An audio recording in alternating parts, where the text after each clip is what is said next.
ایک بادشاہ کے محل میں ایک بنگی کی نظر ایک ملکہ پہ پڑی تو وہ پہلی نظر میں بادشاہ کی ملکہ پہ فدا ہو گیا، لیکن اپنی حیثیت اور ملکہ کی حیثیت میں فرق دیکھا تو سر جھکائے وہاں سے چلا گیا۔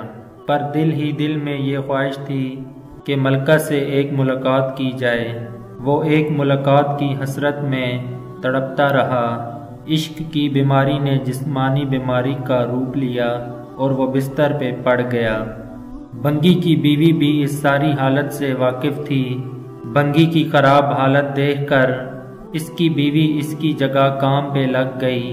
کئی دن تک جب بنگی ملکہ کو وہاں نظر نہ آیا تو ملکہ نے اس کی بیوی سے پوچھا، مگر بنگی کی بیوی یہ سن کر گھبرا گئی کہ ملکہ کو اگر ساری بات بتا دی تو نہ جانے ہمارے ساتھ کیا ہوگا۔ لیکن ملکہ نے اس کی گھبراہٹ جانچ کر اسے اعتماد میں لیا اور اس کی بیوی سے حقیقت دریافت کی۔ بنگی کی بیوی نے ساری بات ملکہ کو بتا دی۔ تب ملکہ نے اسے کہا کہ اس سے ملاقات کا یہی ایک راستہ ہے۔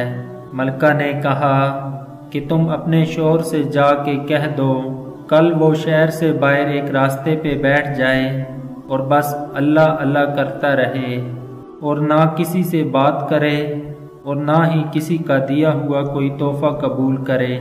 ملکہ نے کہا کہ اگر وہ ایسا کرے گا تو اس کے چرچے بادشاہ تک پہنچ جائیں گے، تو اس طرح ملاقات کا راستہ کھل جائے گا۔ ملکہ کا یہ پیغام سنتے ہی بنگی کی جان میں جان آ گئی اور وہ گدھاؤں کا بھیس بدل کر ایک راستے پہ بیٹھ گیا اور اللہ اللہ کا ورد شروع کر دیا۔ راستے میں آنے جانے والے اس سے متاثر ہوتے اور ساتھ ساتھ نذرانے دیتے جاتے، لیکن نہ وہ سر اٹھا کے کسی کو دیکھتا اور نہ ہی کسی چیز کو ہاتھ لگاتا۔ ایسا کرتے کرتے بادشاہ تک خبر جا پہنچی۔ بادشاہ نے اپنے وزیر کو بھیجا کہ جاؤ دریافت کرو کہ کون ہے اور اس کی سچائی کس حد تک ہے۔ وزیر نے واپس جا کر بادشاہ سے اس کی بہت تعریف کی۔ بادشاہ فیض پانے کی غرض سے خود چل کر اس کے پاس گیا۔ کچھ دنوں بعد جب اس کے ہر طرف چرچے ہونے لگے تو ملکہ نے بادشاہ سے اس نیک انسان کی زیارت کی خواہش ظاہر کر دی۔ بادشاہ نے ملکہ کو اجازت دے دی۔ اسی اثنا میں جب بنگی کو اس بات کا احساس ہوا کہ اب تک وہ دل سے نہیں بلکہ صرف ایک دنیاوی مقصد کے لیے اللہ تعالیٰ کی پاک نام کی تسبیح کر رہا تھا، وہ جھوٹا ہے، لیکن پھر بھی اللہ کی رحمت اس پر مہربان ہے کہ لوگ اس کے سامنے جھک رہے ہیں، اور کیا عام آدمی اور کیا بادشاہ سب اسے عزت دے رہے ہیں۔